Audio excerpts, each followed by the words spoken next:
मुख्यमंत्री नायब सिंह सैनी ने महान क्रांतिकारी अमर शहीद सरदार उधम सिंह को दी श्रद्धांजलि। उनके बलिदान दिवस पर सीएम सैनी ने किया याद, कहा उनके अदम्य साहस और बलिदान का ऋणी रहेगा देश। चंडीगढ़ में आयोजित बीजेपी विधायक दल की बैठक को लेकर कैबिनेट मंत्री अनिल विज का बयान, कहा जल्द ही शुरू करेंगे हरियाणा का दौरा, साथ ही अधिकारियों को दी चेतावनी। 2 अगस्त से शुरू होगा हरियाणा खेल महाकुंभ। हरियाणा के खेल राज्य मंत्री गौरव गौतम ने की जानकारी, कहा 2 चरणों में आयोजित किया जाएगा खेल महाकुंभ।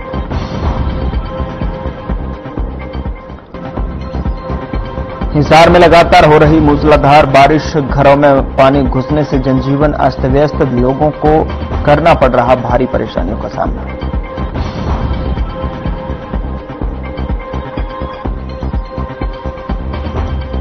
फरीदाबाद में जेप्टो कंपनी के डिलीवरी बॉय की हार्ट अटैक से मौत के बाद परिजनों ने कंपनी के स्टोर के बाहर किया हंगामा। जेप्टो कंपनी ने किया मदद का ऐलान।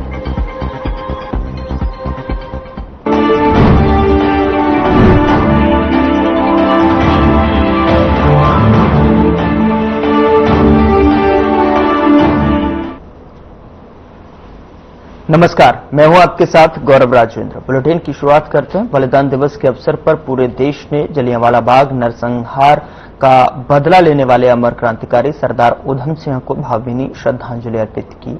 तो वहीं इस अवसर पर हरियाणा के सीएम सैनी ने भी ट्वीट कर उन्हें श्रद्धांजलि अर्पित की है। उनके साहस बलिदान को देश नमन करता है। राष्ट्र सदा उनके अदम्य साहस और बलिदान का ऋणी रहेगा।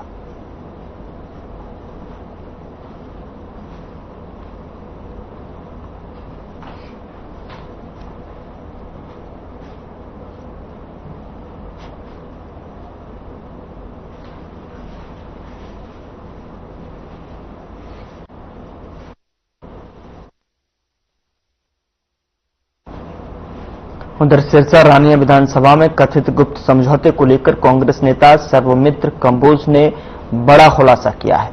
कांग्रेस भवन में पत्रकारों से बातचीत करते हुए उन्होंने आरोप लगाया कि आईएनएलडी और बीजेपी ने आपसी सांठगांठ से चुनाव लड़ा, जहां धनबल और सत्ता का दुरुपयोग हुआ। कंबोज ने कहा कि गोपाल कांडा के हालिया बयान और मुख्यमंत्री खट्टर की प्रतिक्रिया ने इस गुप्त समझौते की पुष्टि कर दी है। उन्होंने विधायक अर्जुन चौटाला को इस्तीफा देकर दोबारा चुनाव लड़ने की चुनौती दी और कहा कि यदि भ्रम दूर करना है तो मैदान में उतरें।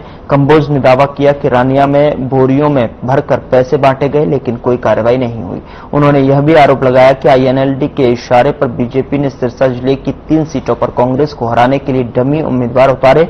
इस दौरान कंबोज ने जनता से अपील की कि ऐसे नेताओं से सवाल पूछें और सच्चाई जानें।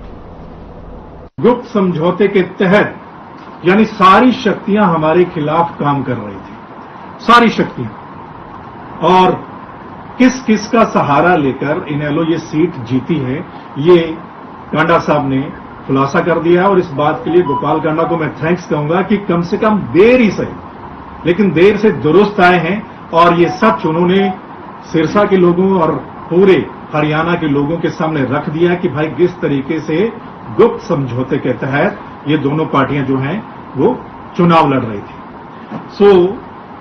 दूसरा, एक अर्जुन चौटाला ने और स्पेशल मेरे पर कमेंट किया है, वो आपने सुना होगा।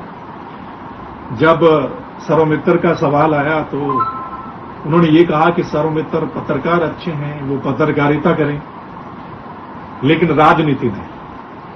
क्यों? क्या कोई आम घर का लड़का राजनीति नहीं कर सकता? क्या सिर्फ यही राजनीति करेंगे? हमारे जैसे जो आम घरों के लड़के हैं, क्या उनका पॉलिटिक्स में आना मनाही है? तो मैं यही कहूंगा कि पत्रकारिता में खुद मान रहा है कि पत्रकार अच्छे थे, तो हम पत्रकार अगर अच्छे थे तो हम पॉलिटिक्स में भी अच्छे के लिए ही आए हैं और अच्छे तरीके से ही हम पॉलिटिक्स करना चाहते हैं। लेकिन आप देखिए उनका बॉडी लैंग्वेज कि वो शायद आम घरों के बच्चों को अपने सामने, और खासकर जब मुकाबला इतना जबरदस्त था और इनकी हालत क्या थी, शायद इस चीज को अब वो बर्दाश्त जो है वो नहीं कर पा रहे हैं।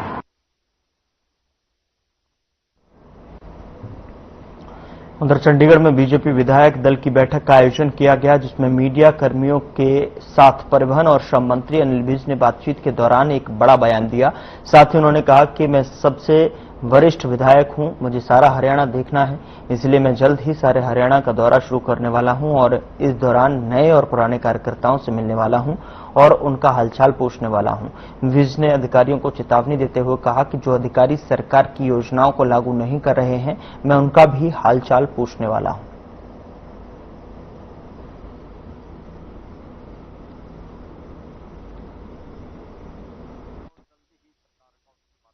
देखिए, बाकियों को तो एक एक हल्का दिया है, मैंने तो सारा हरियाणा देखा है। मैं सबसे वरिष्ठ एमएलए हूं, 7 बार जीता हूं और जल्दी ही मैं अपने सारे हरियाणा का दौरा शुरू करने वाला हूं। जगह जगह पर जाकर मैं सारे नए और पुराने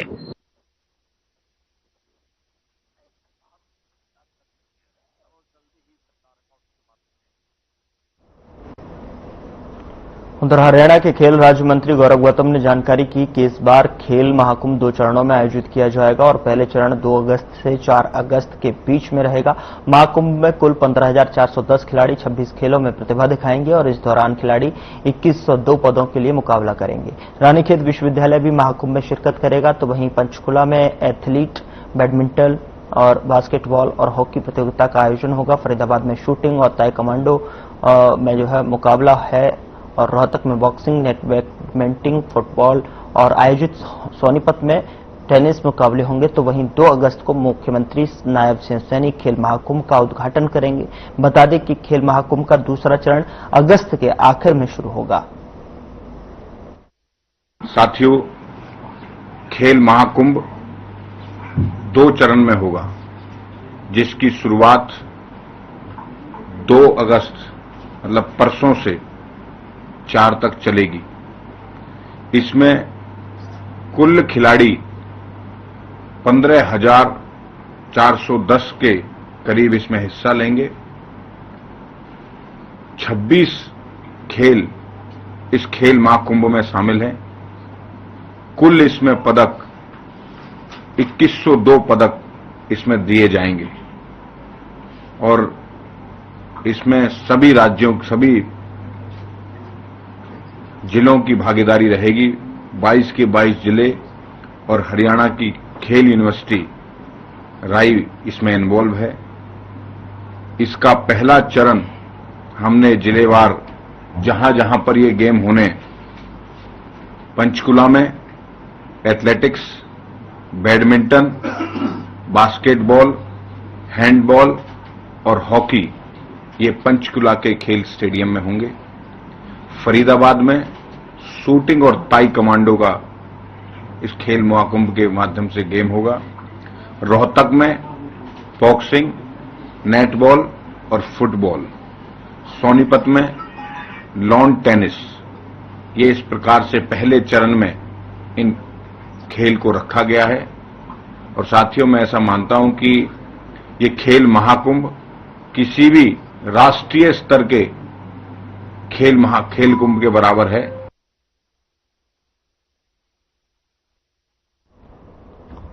हरियाणा शिक्षक पात्रता परीक्षा 2025 के तहत आज दूसरे दिन प्रशिक्षित स्नातक अध्यापक यानी टीजीटी की परीक्षा का आयोजन किया गया और इस परीक्षा के तहत आज 2 शिफ्टों में शिक्षकों ने भाग लिया। पहली शिफ्ट में परीक्षा सुबह 10 बजे शुरू हुई, जिसके लिए शिक्षक समय से पहले ही अपने अपने परीक्षा केंद्रों पर पहुंच गए थे। बता दें कि परीक्षा कुल 2.5 घंटे की रही, जो दोपहर 12:30 समाप्त हुई। वहीं शिक्षकों ने परीक्षा देने के बाद बताया कि इस बार का पेपर अपेक्षाकृत आसान था। उन्होंने कहा कि जो तैयारी वे करके आए थे उसी के अनुरूप प्रश्न पूछे गए। पेपर में अधिकतर सवाल महिलाओं से जुड़े सामाजिक विषयों और विज्ञान से संबंधित थे, जिन्हें हल करना सरल रहा। वहीं शिक्षकों ने खुशी जाहिर की और उम्मीद जताई कि अच्छे अंक आएंगे।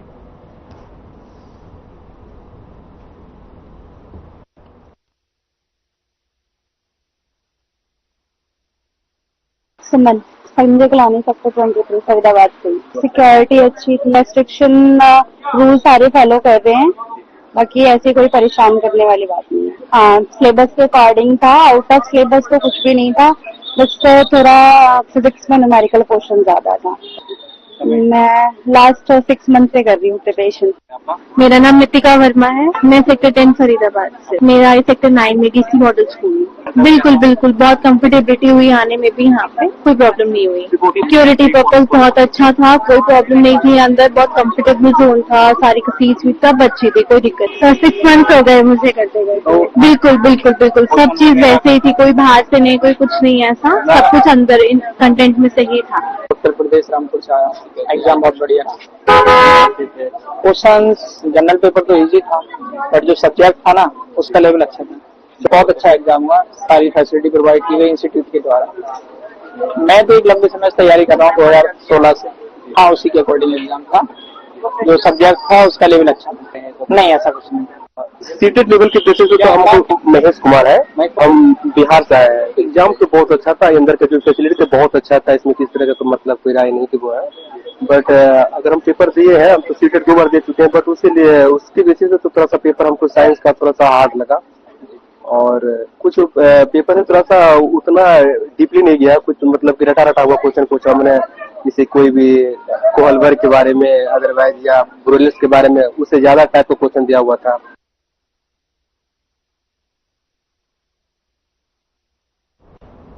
फरीदाबाद के नगर निगम में बिना काम 200 करोड़ रुपए के घोटाले में राज्य सतर्कता एवं भ्रष्टाचार निरोधक ब्यूरो फरीदाबाद ने 20 लोगों के खिलाफ चालान पेश किया, जिसमें नगर निगम फरीदाबाद की अलग अलग शाखाओं में कार्यरत कर्मचारियों सहित ठेकेदार का नाम शामिल है। एनआईटी 86 फरीदाबाद से पूर्व विधायक नीरज शर्मा ने इस मामले पर कहा कि मुझे बहुत दुख हुआ कि चार्जशीट के नाम पर सिर्फ खानापूर्ति हो रही है, क्योंकि चार्जशीट में सिर्फ इंजीनियरिंग ब्रांच क्लर्क, ठेकेदार, आउटसोर्सिंग कर्मचारी और कुछ मृत व्यक्तियों के नाम सम्मिलित हैं।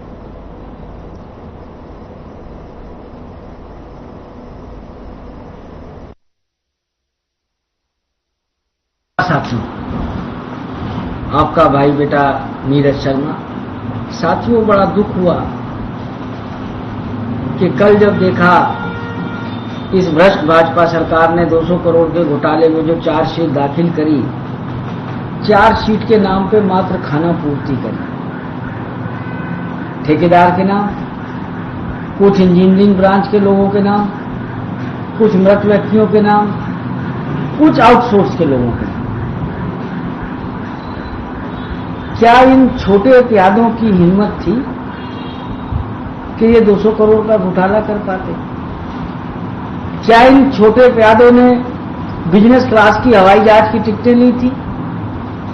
क्या इन छोटे प्यादों ने महंगी महंगी गाड़ियां खरीदी थी?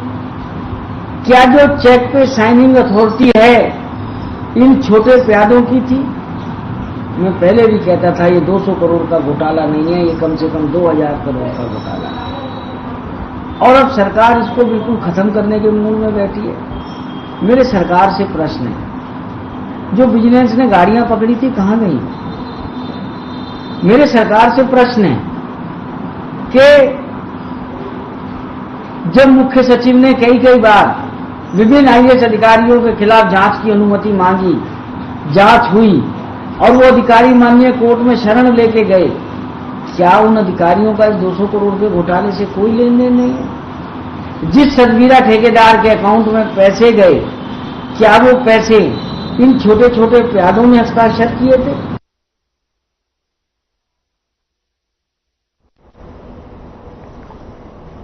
उत्तर प्रदेश में जमीन की कीमतों में बढ़ोतरी होने जा रही है। सरकार की ओर से नए कलेक्टर रेट लागू किए जाएंगे, जिसको लेकर सरकार की तैयारियां पूरी हो चुकी हैं।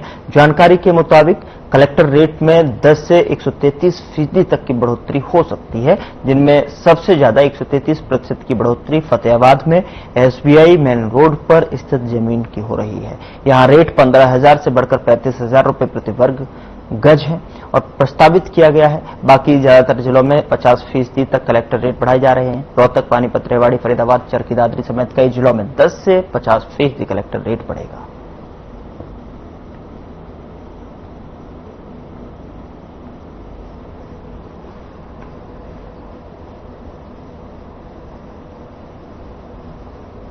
यहां रुक रहे हैं एक छोटे से ब्रेक के लिए। ब्रेक के उस पार खबरों का सिलसिला लगातार जारी है।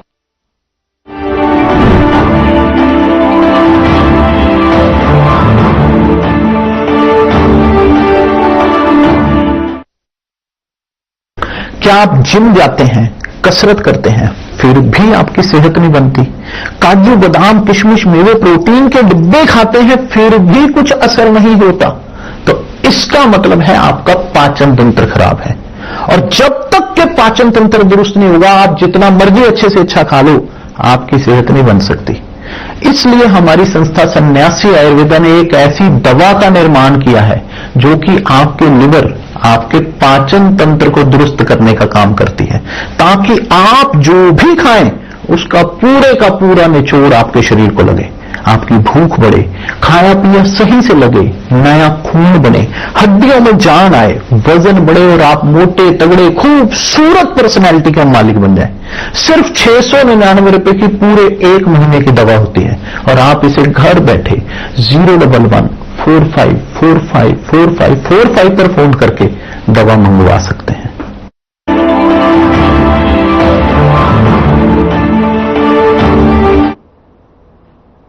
ब्रेक के बाद स्वागत है आपका। खबरों में आगे बढ़ते हैं। सरस्वती हेरिटेज बोर्ड द्वारा वन विभाग के सहयोग से सरस्वती संयोसर जंगल में लगभग 70 एकड़ क्षेत्र में रिजर्वायर यानी कि संरक्षित क्षेत्र विकसित किया जाएगा और इस महत्वाकांक्षी परियोजना को लेकर संबंधित अधिकारियों की ओर से स्थल का दौरा किया गया, जिसमें प्रस्तावित क्षेत्र का निरीक्षण किया गया और विभिन्न आवश्यकताओं पर चर्चा भी हुई।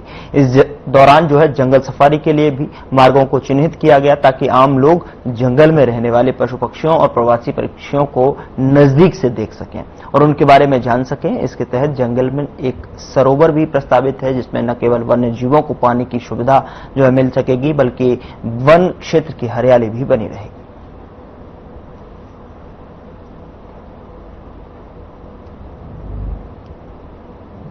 ये रिजर्वायर जो है हम इस लगभग 30 से 35 एकड़ में सरस्वती के सोमसर जंगल में ये हम बना रहे हैं ताकि इस क्षेत्र को और हरा भरा किया जा सके।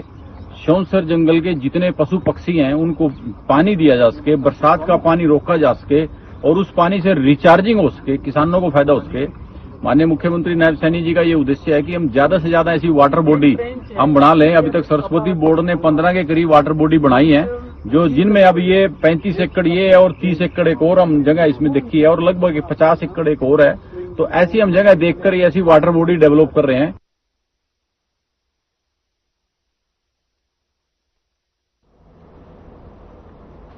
उधर हरियाणा के मुख्यमंत्री नायब सिंह सैनी के निर्देश पर फरीदाबाद जिला प्रशासन ने बहादुरपुर गांव में रात्रि ठहराव कार्यक्रम का आयोजन किया, जहां डीसी विक्रम सिंह और पुलिस आयुक्त सत्येंद्र कुमार गुप्ता ने ग्रामीणों से सीधा संवाद कर उनकी समस्याएं सुनी और मौके पर समस्याओं का समाधान भी किया। तो वहीं इस कार्यक्रम में भारी बारिश के बावजूद भी बड़ी संख्या में ग्रामीणों की उपस्थिति ने सरकार की इस पहल की सफलता को दर्शाया। साथ ही कार्यक्रम में गांव के 15 अगस्त पर स्वच्छता में उत्कृष्ट कार्य के लिए सम्मानित किए जाने की घोषणा भी हुई। साथ ही बेटी बचाओ बेटी पढ़ाओ अभियान को बल देने के लिए 8 महीने की बालिका का भी जन्मदिन मनाया गया। अधिकारियों ने नशे से दूर रहने पर जो है इस अवसर पर सीएम ने लोगों से भाईचारा बनाए रखने और विकास में सामूहिक योगदान देने का आह्वान किया।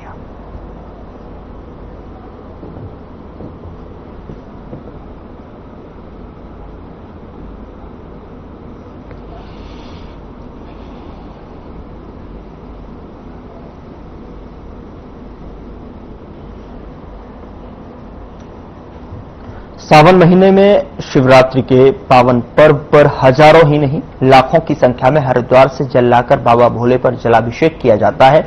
लेकिन कहा जाता है कि पूरे श्रावण मास के महीने में कावड़ लाकर भोले के भगत जलाभिषेक करते हैं।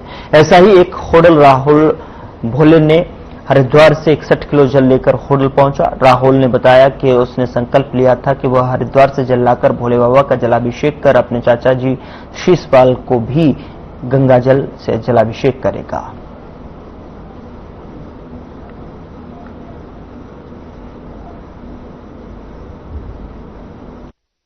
मैं हरिद्वार से हर की पौड़ी से बेलेवर मंदिर तक लेके आया हूँ जी। तो आगे अब आपने क्या किया, किसके लिए लेके आए थे, कहाँ जल चढ़ाया है आपने? मैंने जल मंदिर पे चढ़ाया है। मेरी एक इच्छा ही अपने चाचा पे कल से 15 लीटर कल से रहता है, मैं अपने चाचा पे चढ़ाऊंगा, मेरी इच्छा ही। जी, तो अब किन किन के ऊपर तुमने जल चढ़ाया है? चाचा के शीश वाले ऊपर जल चढ़ाया है। तो कैसी श्रद्धा है, कैसा मतलब आपको कितनी श्रद्धा आप इस मामले में मानते हैं? अगली बार एमएलए बनेंगे 101 लीटर लेके आऊंगा। छोटा भाई है मेरा राहुल, और इसकी आत्मा है, थोड़ी देर खाएंगे पंडित जी। छोटा भाई है राहुल, ये इसकी बहुत ज्यादा इच्छा थी भाई, मेरा चाचा उसके लिए 61 लीटर हरिद्वार से जल लाया, और मैं बहुत बहुत बधाई देता हूँ अपने भाई को। धन्यवाद।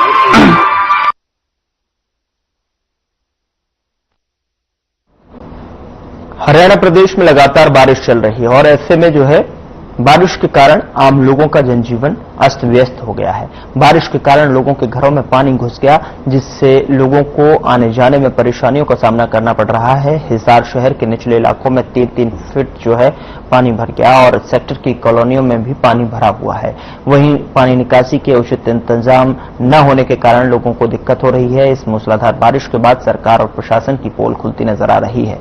वहीं एक्सीएन बलकार सिंह का कहना है कि भारी बारिश के कारण सड़क पर पानी जमा हो गया है। इसको निकलवाने के लिए टीमें फील्ड में भेजी गई हैं और एसडीओ जसवीर और संजय दूहन और जेई इस काम में जुटे हुए हैं।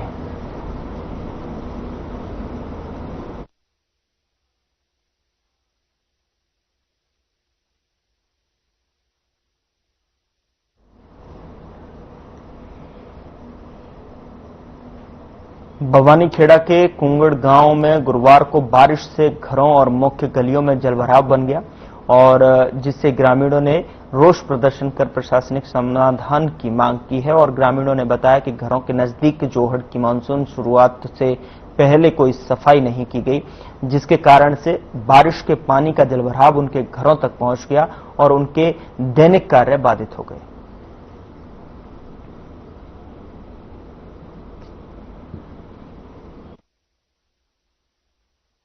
भाई समस्या है या पानी की, ठीक है, पानी का बहुत ज्यादा समस्या है। यहाँ मकानों में पानी भरा हुआ है।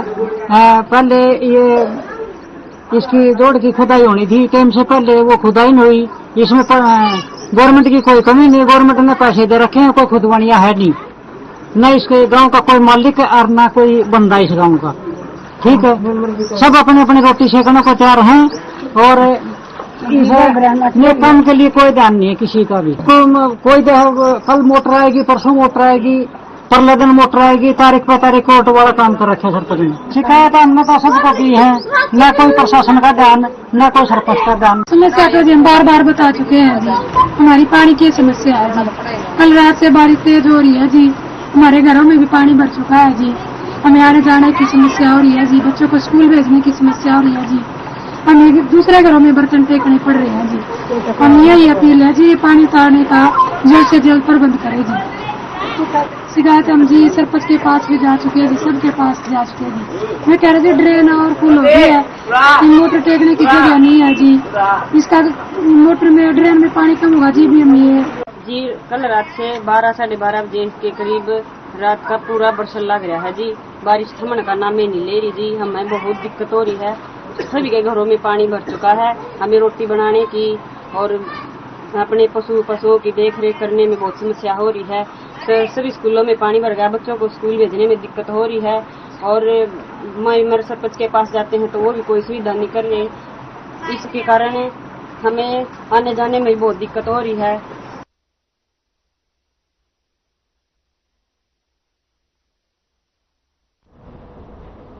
नारनौल से एक बड़ी लापरवाही का मामला सामने आया है, जहां किलोमीटर स्कीम के तहत लगी रोडवेज बस के नशे में धुत चालक ने बस स्टैंड पर खड़ी दूसरी बस में टक्कर मार दी।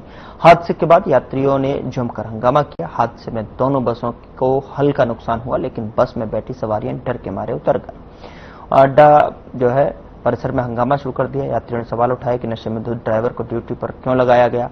अड्डा इंचार्ज दीवान सिंह यादव की स्थिति को संभालते हुए यात्रियों को दूसरी बस से रवाना किया और हादसे करने वाली बस को रूट पर भेजने से रोक दिया।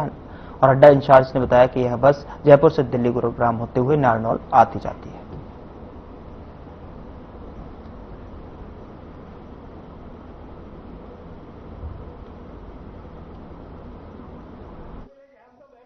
ऐसा है जी, पहले तो वो लीड की गाड़ी थी, हमारे कहने पे वो लेट आया, समय से भी लेट आया, और उससे पूछने पे फिर वो कंडक्टर आया, बोले जी इसका वाइपर नहीं चल रहा है। तो वाइपर के लिए मैं तो बारिश में गाड़ी भेज दूंगा, नहीं भाई बारी वाइपर नहीं चल रहा है तो गाड़ी वाइपर ठीक करवा के लाओ। उसके बावजूद कंडक्टर से पता लगा कि उसने पी भी रखी थी, और फिर आखिर उसने ऐसा किया कि पीछे बैक करते उसने दूसरी गाड़ी को भी ठोक दिया, इसलिए हमने उनको जाने से इनकार कर दिया। लेकिन सवारी गई है और सवारी ने आपको हाँ किए हैं जी, तो उसके बारे में ऐसा कि दूसरी गाड़ी तो उसके बाद तो टाइम है, उसी में लगेगा, तो उसी के हिसाब से भेजेंगे, उसके हिसाब से हमने उनको भेजा है।